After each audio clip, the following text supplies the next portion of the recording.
Good afternoon, everyone, and welcome to the June Keys Penguin Habitat. Myself and Amanda are giving our penguins their lunch. Now, we have 23 penguins, 20 adults, and 3 juveniles. And the way that you can tell the juveniles from the adults is we have Wally as well as Cleo coming up. You can tell that they don't have that double black band that is indicative of the adult penguins.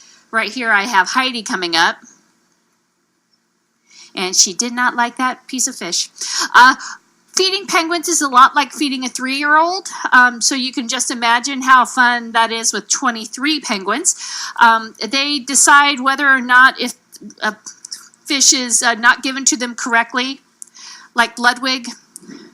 No, you didn't want that one? How about you, Admiral? Nope, that's not good enough for you. How about this? There we go. Now, I have to be careful because we have some intruders, namely the seagulls, that will try to steal the fish. So whenever the penguins decide to drop one, we have to make sure to get that back very quickly. Now, most of our penguins will eat either one or the other, either herring or capelin. I try, especially with the babies, they're no longer babies, the juveniles, I try to keep their diet pretty varied. Shim got a herring.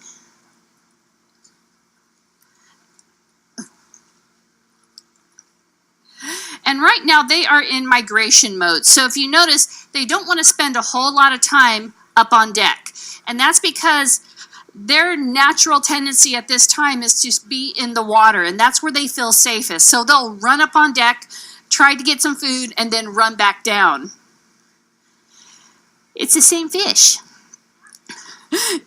Now, the big thing with our penguins is we know how they like their food, and we make sure to remember which one. So we are actually working on a book that has each of the likes and dislikes, how they like to be fed, who's tentative, who... there's a lot to remember when feeding these guys. Now, this is whatever. She is our oldest penguin. She only likes capelin.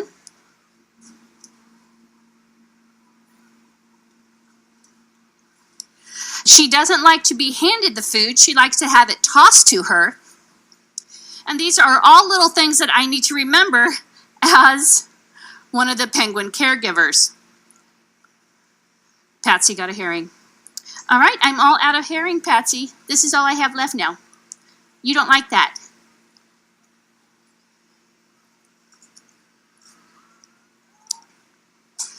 Now, our penguins get fed 3 times a day. Normally, they get a breakfast time around 9:20, 9:30. This is the second feed, and then they'll get a third feed later on in the day. So the big thing for us is making sure of keeping track of who's eating what. And that is what Amanda's doing right now. Did you see his face of look of disgust as I asked him to eat a capelin? It's interesting because certain times of the year, the penguins will switch food types. So that was Shim. And during migration mode, getting ready for breeding, he only wants to have herring. But when he is sitting on an egg, he will eat capelin only. So it's one of our things that we kind of remember as the caretakers. You got to come up closer, sweetie. She got a capelin. Capelin.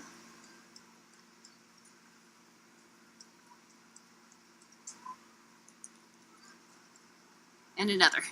So normally what I would be telling is going over capelin, capelin, capelin, capelin. That can get kind of tedious for you all to hear. So we tend to wait until we're done feeding or almost done feeding to go on mic. Sorry, this is all I have left, guys. Now, we keep track because we want to look for trends, any type of trends. If the animals are not wanting to eat, if they are switching food types, because that will tell us what's going on with their body. It will also let us know, hey, maybe this animal is going into an early molt or an early breeding cycle. This is all different things that we keep track of. This is all I have. And he's like, no, thank you. Now, like I said, we do have 23 penguins, 20 adults, 3 juveniles, and the way that you can tell those juveniles is that they have more of a silverish black back and no double bar on their chest. Once they go through that catastrophic molt, they will look exactly like their adult friends. They will lose all those baby feathers. And when they start to grow back in normal feathers, they will look just like everybody else. And that is a great way that you can tell who is what in this exhibit. Another way that you can tell is the fact that each penguin has an armband. Now, the easiest way to tell males and females is the males have the armband on the right flipper. Females have it on the left. Matson, all I have is this. Whoop. 1, 2, 3.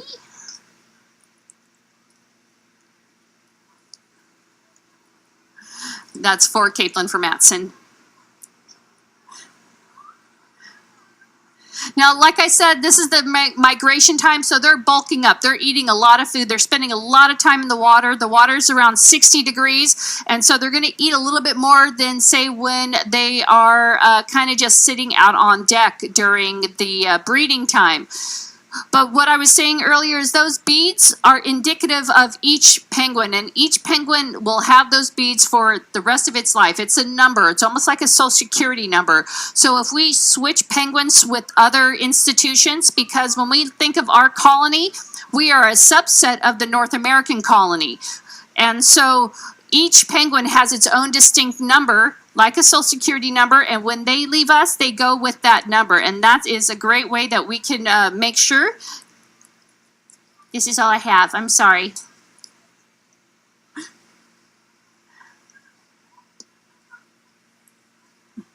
I love the looks that they give me when I try to offer them capelin.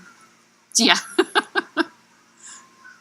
But we look at the genetics of our colonies just to make sure that we have the diverse population, much like the wild would have. And we will kind of switch penguins with other facilities to make sure that that diversity stays nice and strong. Well, at this point, I'm going to go ahead and sign off. I would like to say thank you all for coming to the aquarium, because your admission does help us take care of all of our animals. So for myself and Amanda and the 23 penguins, we hope you enjoy your day here at the Aquarium of the Pacific, and we hope to see you again real soon.